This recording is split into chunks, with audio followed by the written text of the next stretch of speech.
Esa bendita palabra. Gracias, Padre. Gracias, Señor Jesucristo. Y gracias, Espíritu Santo. Amén y amén.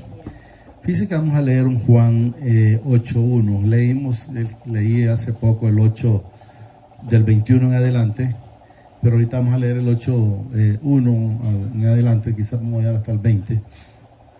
Quiero que entendamos que este tema, pues ya lo hemos tocado, es de la mujer adúltera.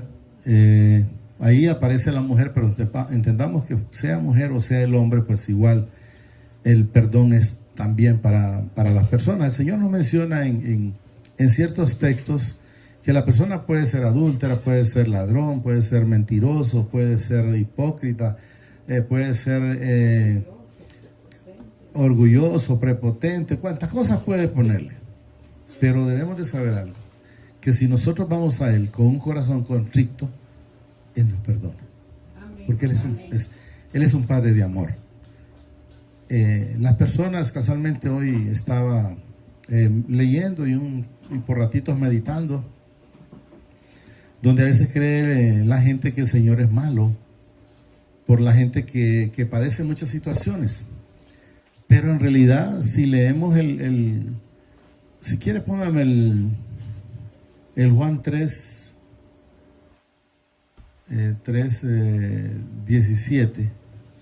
Lo podemos leer desde el 16, porque ya todo el mundo sabe el 16, ¿verdad? Donde el Señor, Juan puso Lucas, o San Juan, donde debemos de entender que el Señor no mandó al Señor Jesucristo para condenar al mundo, o mucho menos para condenar a las personas. Él en ningún momento mandó para condenar a nadie. Miren, porque no envió mi Padre, dice, a su Hijo al mundo para condenar al mundo, sino para que el mundo sea salvo por Él. Debemos de saber que Jesús solo vino para la salvación nuestra. Podemos ver el ladrón de la cruz de los dos. Uno pues no fue baboso, les diría yo. Miró la oportunidad y la tomó y pasó a la vida eterna. Mientras que el otro, llamémoslo por creído, dijo, bueno, si tú eres hijo de Dios, sálvate a ti mismo. Y ahí pues si te parece, me salvas a mí. Pero no aprovechó. Entonces, ¿qué quiero en el Señor que entendamos? Que la persona se condena sola. No la condena el Señor. Y lo vamos a ver, ¿verdad? El que en Él cree no es condenado. Miren, o sea, es salvo. Pero el que no cree, dice, ya ha sido condenado porque no ha creído en el nombre del unigénito Hijo del Padre. Y podemos ver en el 19, y esta es la condenación, que la luz vino al mundo, y los hombres amaron más la tiniebla que la luz, porque sus obras eran malas. O sea, prefirieron seguir haciendo lo malo antes que llegar con un corazón contrito y humillado a Jesús. Entonces quiero que entendamos que si cualquier persona, hay unas partes donde la Escritura dice los idólatras, los adúlteros, los hechiceros, y sí está en el Gálatas 5, no heredarán el reino. Pero quiero que entendamos que no lo heredan si no se arrepienten. Pero si se arrepienten, el Señor los va a perdonar. Y eso es lo que debemos de entender. Debemos de saber que si alguien, lo general nosotros como por la parte humana, no sé si llamarlo por la parte humana o emocional, decimos cuando le pasa a alguien, pobrecito. Por decir, vaya, un ladrón viene y lo agarra y lo marimbea. Decimos pobrecito. Pero si nos pusiéramos a analizar, no fue el padre que lo mandó a robar. No fue porque lo halló en la Escritura que era necesario ir a robar. Entonces, ¿por qué recibe el castigo? Por andar en desobediencia. Entonces todo es de la desobediencia. Regresemos donde estábamos. Entonces quiero que entendamos que la situación del hombre, o sea la mujer también, le pasa lo que le pasa por eso. Y leía esa mujer adúltera, Juan 8.1, de la mujer adúltera, donde el Señor le pregunta, ¿dónde están los que te condenan? Porque generalmente nosotros cuando hacíamos lo malo, pensábamos que nos condenaban y de repente solo era el espíritu inmundo, porque recordemos que Satanás solo vino para estar juzgando, para estar señalando. Eso es lo que debemos de entender. Y Jesús se fue, dice, al monte de los olivos, y por la mañana volvió, dice, al templo, y todo el pueblo vino a él, y sentándose él les enseñaba. Entonces los escribas y los fariseos le trajeron una mujer sorprendida en adulterio, y poniéndola en medio. O sea, esto, los fariseos y los escribas, ellos pues solo andaban buscando la manera de ver cómo hacer que Jesús cayera, y lo que nunca entendieron era que en ellos había ignorancia, porque Jesús nunca iba a caer. ¿Y por qué no iba a caer? Porque Él, desde lo que usted está pensando, Él ya lo sabe. De lo que yo estoy pensando, ya lo sabe. Sea hoy mismo o otro día. Y podemos recordar cuando Pedro le dijo, Señor, yo te seguiré. Y le dijo él, hoy mismo me estarás negando. Lógicamente Pedro pues no lo creyó, hasta que lo había negado 3 veces y cantó el gallo. Hasta ahí le cayó el 20. Y lo que me dijo. Entonces quiero que entendamos que Él todo lo sabe. 4. Le dijeron, maestro, esta mujer ha sido sorprendida en el acto mismo del adulterio. Y en la ley, dice, nos manda Moisés a apedrearla, dice, a tales mujeres. Tú pues, ¿qué dices? Podemos ver, apedrear a tales mujeres, porque el ser humano en lo único que piensa es en lo que aquella persona hizo, y no en lo que nosotros mismos estábamos haciendo antes, o en su condición, como dice la hermana Linda. Porque podemos ver personas ahí, porque lo vamos a entender a través de lo que el Señor nos dice la palabra, juzgando a esta pobre mujer en ese momento. Pero cuando Jesús le dice, bueno, el que esté libre de pecado, porque tiene la primera piedra. Es capaz que gracias al Señor que fue Jesús, porque si hubiera sido otro igual que ellos, le dice, pues apedréenla y la matan a la pobre mujer.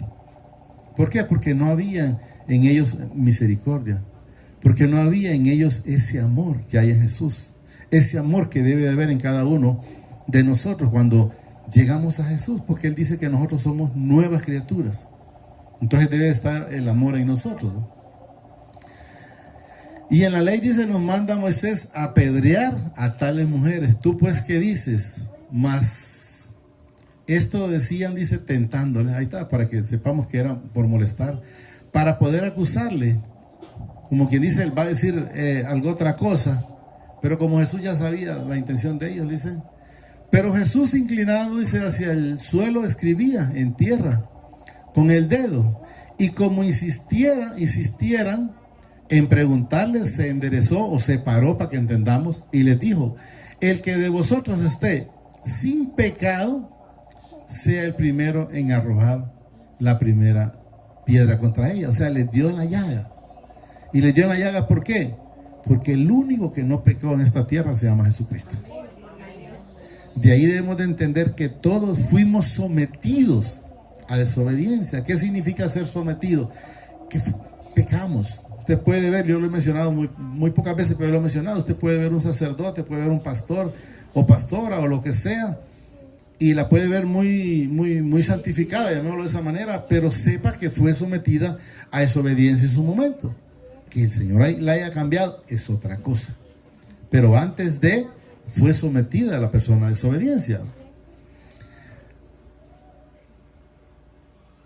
El que de vosotros esté, dice, sin pecado, sea el primero en arrojar la piedra contra ella.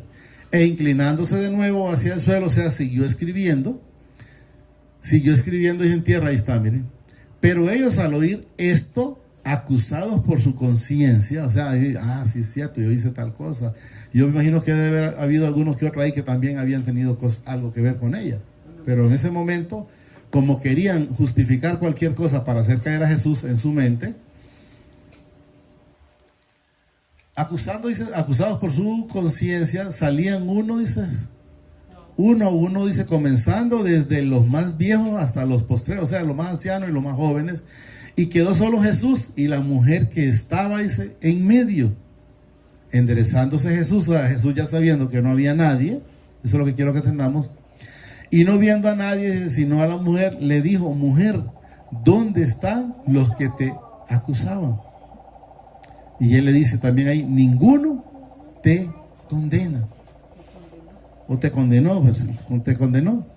Ella dijo, ninguno, Señor. Entonces Jesús le dijo, miren, ni yo te condeno. O sea, que quien enteramente tenía la potestad, o la tenía, la tiene y la tendrá, de poder condenar, era él. Y él le dice, ni yo te condeno. Y luego dice, vete y no peques más. Hija o hijo, yo ya te perdoné. Vete, pero no sigas en ese camino que estabas. Porque es lo que le da a entender a la mujer, a la mujer adúltera en su momento, al ladrón en su momento, o al drogadicto en su momento. Ya te saqué, no volvás atrás, porque no vaya a ser que te venga algo peor. Entonces debemos de entender que lo que quiero decir, el tema llevarlos, es que Jesús no vino a condenar. O sea, las personas se condenan solos cuando hacen lo que hacen, porque Él no vino a condenar. Ni yo te condeno, dice, vete y no peques más. Otra vez Jesús le habló diciendo, yo soy la luz del mundo. O sea, yo soy el camino, yo soy la llave, yo soy el intercedor para ir con el Padre. No hay otro. Si usted busca en la Biblia, usted dígame dígame el texto, yo lo pongo si alguien lo sabe, en qué parte sea otro el intercedor contra el Padre con nosotros. No hay otro más que el Señor Jesucristo. Lo dice la misma Escritura. Yo soy la luz del mundo. El que me sigue, miren, no andará en tinieblas, sino que tendrá la luz de la vida. Entonces debemos de entender que los que andábamos en oscuridad antes, una vez que llegamos a Jesús, pues miramos la luz. Y debemos de empezar a ser personas completamente diferentes. Entonces los fariseos le dijeron, tú das testimonio acerca de ti mismo. Tu testimonio no es verdad. O sea, el hombre hablando, la carne, ¿verdad? Respondió Jesús y le dijo, aunque yo doy testimonio acerca de mí mismo, mi testimonio es verdadero, porque sé de dónde he venido y a dónde voy. O sea, le está diciendo, ustedes todavía no saben para dónde voy, pero yo sí sé para dónde voy. Y también a decir, yo sé para dónde van ustedes, porque por decir Judas, él ya sabía que iba para el infierno. Porque también estuve leyendo esa parte donde él le dice a cuando sus discípulos, ¿acaso se quieren ir ustedes? Y ellos le dije, Simón le dijo, Señor, ¿y a dónde iremos si solo tú tienes palabras de vida eterna? Y él le dice después ahí, ¿acaso ustedes me eligieron a mí? Fui yo que los elegí a ustedes. Y ahí no dice, y hay unos, o sea, significa que todos los demás eran hijos, pero él no era hijo, porque ahí dice, y hay uno que es hijo de Satanás, lo que da a entender. Entonces debemos de entender que él no se equivoca, él sabía todo, pues. Pero vosotros no sabéis, dice, de dónde vengo ni a dónde voy. Vosotros juzgáis según la carne. Yo no juzgo a nadie. Entonces quiero que entendamos que cualquier situación, la misma persona se la busca. Vamos a poner un ejemplo, vaya, alguien que es adúltero y le pegó un SIDA. No fue Jesús que se lo pegó. Fue la misma terquedad, porque le creyó al que no es digno de mencionar, o a Satanás, que era bueno seguir en el adulterio. ¿Estamos entendiendo? Entonces quiero que me dices, vosotros juzgáis según la carne, yo no juzgo a nadie. Y si yo juzgo, mi juicio es verdadero, porque no soy yo solo, sino dice yo y el que me envió, o sea, el Padre, ¿verdad? Y en vuestra ley está escrito que el testimonio de dos hombres, dice, es verdadero. Yo soy el que doy testimonio de mí mismo, y el Padre que me envió, dice, da testimonio de mí. O sea, habla del Padre Celestial. Amén. Ellos le dijeron, ¿dónde está tu Padre? Respondió Jesús, ni a mí me conocéis, ni a mi Padre. O sea, quiere entender, si conocieras a mi Padre, haría las obras de Él. Como les dijo cuando le dijeron, nuestro Padre es Abraham. Y Él le dijo, si fueras hijo de Abraham, las obras de Abraham harías. ¿Qué le daba a entender? No son hijos de Abraham. Ahí me quedé. Si a mí me conociese, dice, también a mi Padre conociere. Estas palabras habló Jesús, dice, en el lugar de las ofrendas, enseñando en el templo, y nadie le prendió porque aún no había llegado su hora. Quiero que entendamos, hasta ahí lo vamos a llegar, cuando hay parte que dicen Jesús se escondió y siempre Jesús se pasaba por en medio de ellos. Pero ¿por qué nunca lo agarraban? Por esta razón, por lo que dice la palabra aquí. No había llegado su hora. O sea, todo se fue de acuerdo al plan. Nada pasó antes ni después. Cuando hemos leído el Juan 17:4, Jesús fue claro, dijo: Padre, la obra que me diste que hiciera, he acabado. O sea, Él vino y concluyó todo. Él en ningún momento quedó a medio camino. Y eso es lo que quiero que entendamos, que Él lo cumplió todo de acuerdo al plan celestial. Lo encontró para poner no, ¿verdad? No, pero hasta ahí lo vamos a llegar. Solo digámosle, amadísimo Padre, te damos gracias por esta bendita palabra que nos has dado esta preciosa noche. Te pido a través de tu Hijo Jesús de Nazaret que permitas que la atesore en mi corazón, pero que sobre todo me permita ser hacedor de esta bendita palabra. Gracias, Padre. Gracias, Señor Jesucristo, y gracias, Espíritu Santo. El Señor nos bendice hoy, mañana y siempre, hasta la eternidad, más de lo que somos bendecidos espiritualmente. Amén y amén.